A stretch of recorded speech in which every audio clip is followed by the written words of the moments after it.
Hello everybody, it's Robbie here, and I'm coming to you today with a review and a walkthrough of an online program called CogniFit.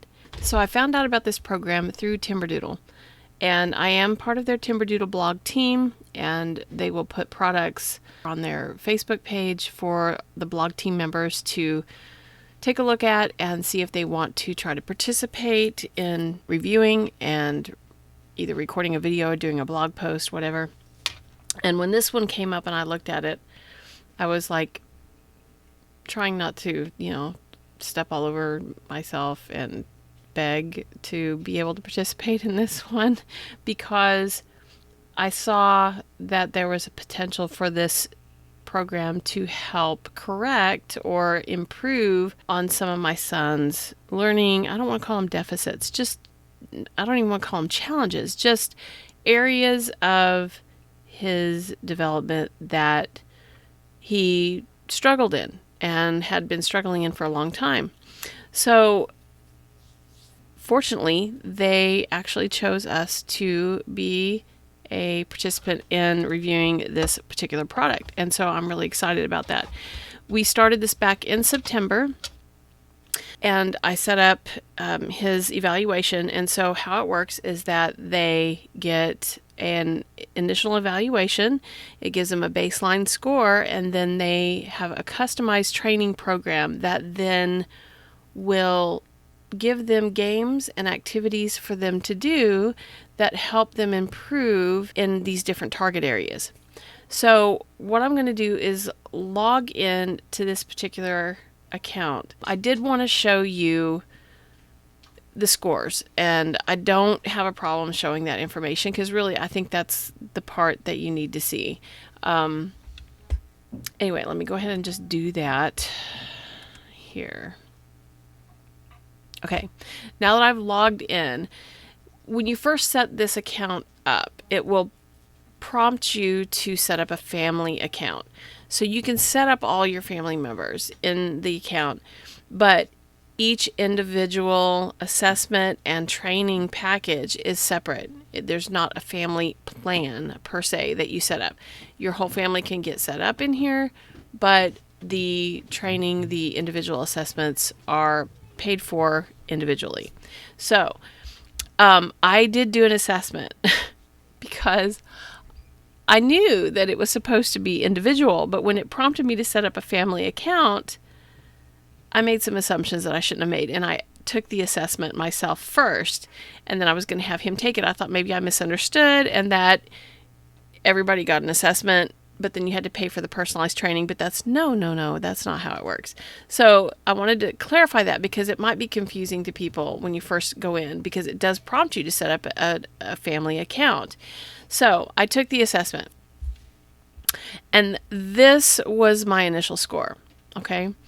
So as you can see, my child, they were gracious enough to reset everything so that my son could take the assessment, which he was the one that was supposed to have taken it in the beginning. But in a way, I'm kind of glad. I got to see how it works. I got to experience it. And I will say that, there were a couple of the activities that were a little confusing in the sense that most of the time you're clicking your mouse and doing, answering the various challenges with clicking the mouse. But every once in a while they would want you to use arrow keys or whatever. And if you miss that, then you're fumbling around and clicking, and of course it affects your scores. But I would say that through the assessment, it only happened a couple of times. It's not that big a deal. So had I been able to continue to get the personalized training, I'm sure this score would have gone up pretty quickly, at least in a few areas because of that, for that reason. But generally speaking, I think this was a pretty accurate baseline for me. Look at him now. He's obviously improved a lot because his score initially was lower than mine when he took the test. And to give you a little backstory, the reason why I really wanted him to take it is because of the auditory processing. He, from a very early age, it became really obvious to me that he had auditory processing deficits. He hated read alouds, did not want me to read aloud. He was very, it was like verbal instruction would go in one ear and out the other. It just became very obvious that he needed visual learning cues, and that auditory processing was not as developed. Verbal instruction, auditory input kind of went in one ear and out the other. He really could not stand read alouds, couldn't follow the story. It was a struggle for him, and I didn't understand why at first, but it became obvious as things went along. And then he went into speech therapy at the preschool age, and the speech teacher made that note as well, and basically confirmed that for me, that he had auditory processing deficits. So I thought maybe this might help him improve those skills. So just to show you the accuracy of this, going into this knowing that this was the weakest area for him, I'll show you what my initial results were in some of these things. Okay, so these are the broad categories that they will test you in. And see my auditory processing. Sorry, every time I hover over something, it's going to pop up an explanation on it. But the auditory short-term memory for me wasn't bad at all. What's interesting is that I'm a very visual learner, at least I thought I was, but my visual short-term memory was not so great. But anyway, it's just interesting to see. The estimation is difficult. He scored pretty low in that too. And this was really hard for me, and it was really hard for him too. But again, wherever your weaknesses are, they will then give you a customized exercises to help you improve in those areas. So I obviously have no improvement, or progress to report, because I did not do any training. I did the assessment on accident. But let me show you the difference here between, like, say for instance, this score and my son's.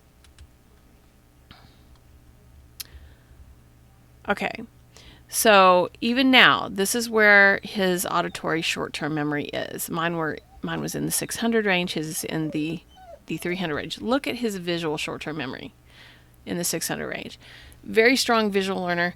This was really validating to me because it confirmed things that I already thought I knew or suspected, but it really confirmed those things. Divided attention.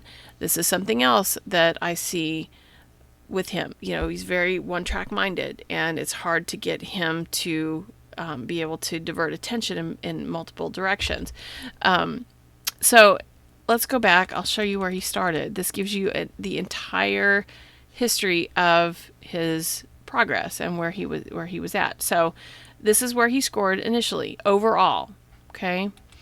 Now, if you click here, you can see all the different areas that he's tested in. And then this graph here also shows you in some broader categories how he's doing. And 800 would be the maximum score that you can get here in any of these. And what's fun about this is that the games that they give you to do are actually really fun. In fact, they're kind of addictive.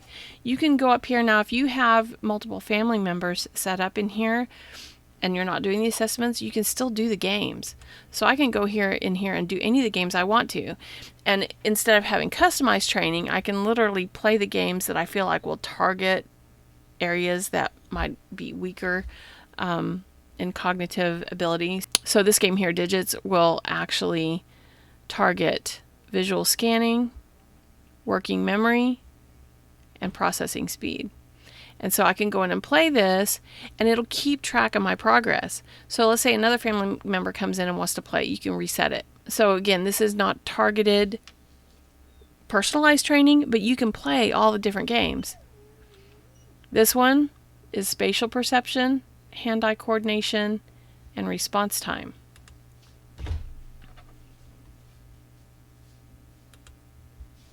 See, that one wasn't at the beginning level because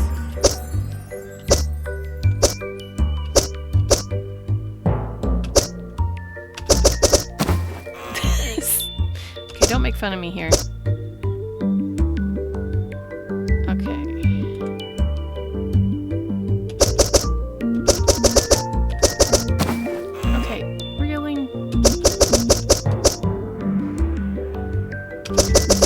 what color you're supposed to get.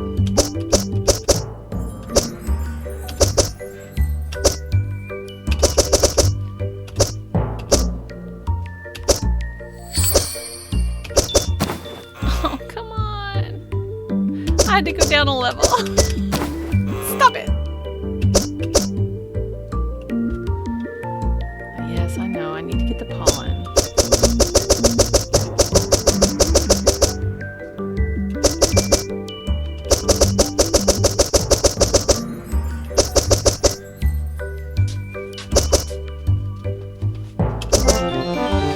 Okay, so now I get to level up.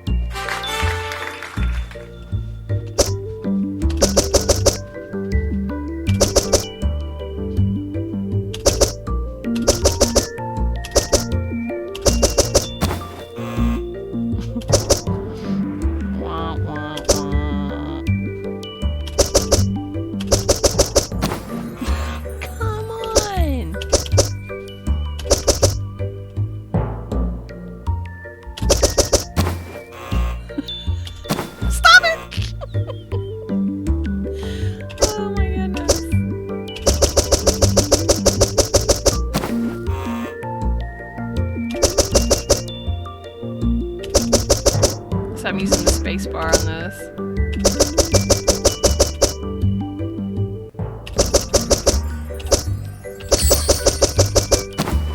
Oops. Anyway, as you can see, I'm not very good at this game. Pause. Exit. Alright. I was going to have my son sit down and show you what a lesson looks like. So I'm going to go get him. So what I want you to do is do personalized, just go through a lesson. Say hi, Jason. Look, the microphone's on. Say hi. Say hi. No, seriously, say hi. Fine. Hi. Hello, it's Editing Robbie here. So, this is the third time I've had to edit this video because every time I upload it to YouTube, I get a copyright notice. So the music that is in the background of these games is evidently triggering a copyright violation. I could probably fight it for fair use. I don't know, but I'm not in the mood and I just don't want to mess with it. So, okay, so on this game, he's having to shoot the missing addend to complete this equation. And so not only does he have to figure out what the number is algebraically in his head, but then he has to find it and shoot it. And he has to do it quick enough that he doesn't allow these balls to go into the hole in the dirt. So this is a fun little game, but it's also a little bit stressful because you're trying to beat the clock, and the closer it gets to the end, the more your brain kind of fries while you're trying to do it. So anyway, again, it's testing cognitive skills, and in that way, it's very effective. He's starting to get stressed at this point. I think I put that on the screen there because it's obviously the balls are getting ready to go in there, and his brain is just sort of short-circuiting at this point, but that's kind of the nature of the game, and he gets better every time he plays, so it's okay. So on these games, if you do well enough to beat the level, it'll level you up. If you don't do well enough to beat the game, it'll level you down. That's obviously meant to keep you at the level that you need to be at, but it will time you so that you don't have to spend too much time on any one game or activity trying to master it, which is nice. And then you'll hear me in the next activity talk about the copyright thing again. I thought it was the music that was in the other one because honestly what was playing here was just for ambiance. Like there wasn't a tune to it. It was just orchestrated music that was very low key. Anyway, I didn't think that this was the one that triggered the copyright. Maybe both of them did. I don't know.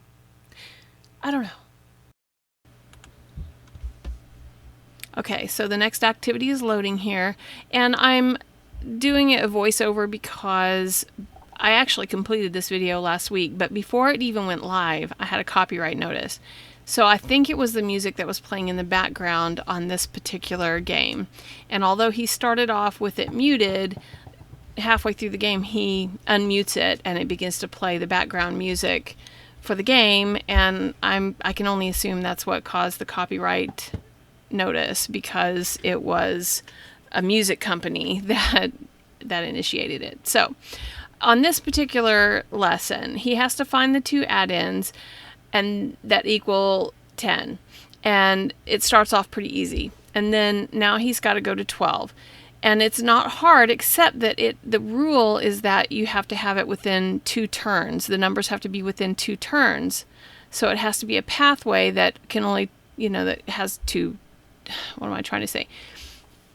So the 2 add-ins can only have up to 2 turns if you draw a path from one number to the other. And so he was getting frustrated because both of us missed that in the instructions. And so he was selecting 2 numbers that were too far away from each other. And then he would forget that he was supposed to add to 12 and not 10, because the former level was to 10. So you see how this is working on those cognitive skills. You have to make sure that they're not too far apart from each other. You have to make sure they add up to the right number. Each level is going to have a different sum that you have to work with, and so therefore it can get tricky. Another thing I really like about this CogniFit is that each lesson, or each I guess it's a lesson, gives you 3 activities to do, and they limit the amount of time that you can do each one so that they're not overloaded. I like that about it. It's not just gonna take forever. You don't have to finish a level in order to progress, and you don't have to finish a level to see your scores go up. So it's evaluating you on how you've done with the lesson and keeping track to see progress, whether you finish the level or not. So unlike a video game where the object is to finish a level, this one isn't necessarily going to force you to do that, and I appreciate that. So it takes maybe 10-15 minutes to complete the whole thing. So it's really great to do in the morning when you're trying to just kind of get the brain going, the juices flowing, whatever you want to say. But I've never had him complain or give me any pushback about doing CogniFit. So if I ask him to do it, he just does it, and most of the time he has a really good time.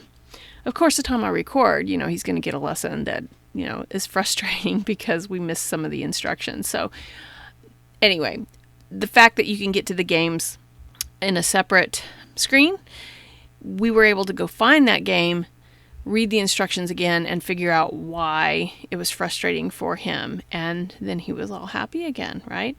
So anyway, I just wanted to mention that. Uh-oh, I hate this. Really? Why? Because this is trying to remember. Oh, you have to remember the numbers. Okay. 0.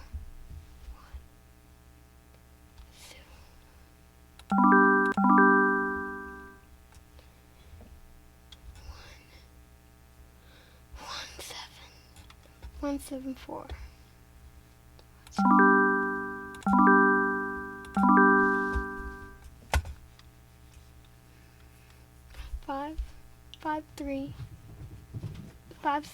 5 3 0 7.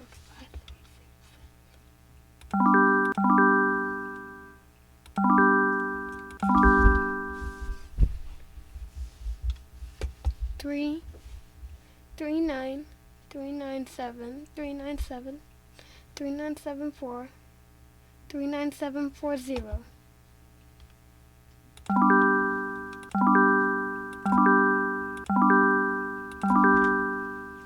Good job. 2 7 2 7 5 2 7 5 2 7 5 1 2 7 5 1 9 2 7 5 not now. Shh.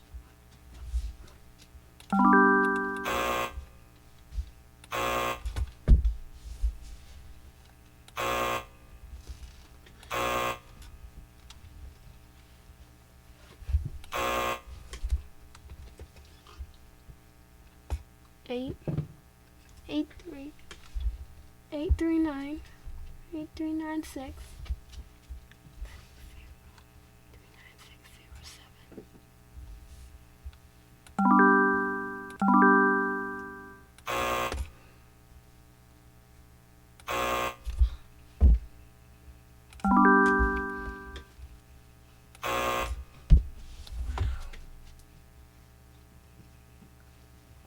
551.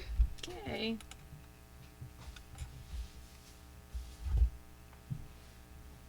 Auditory, short-term memory, working memory up.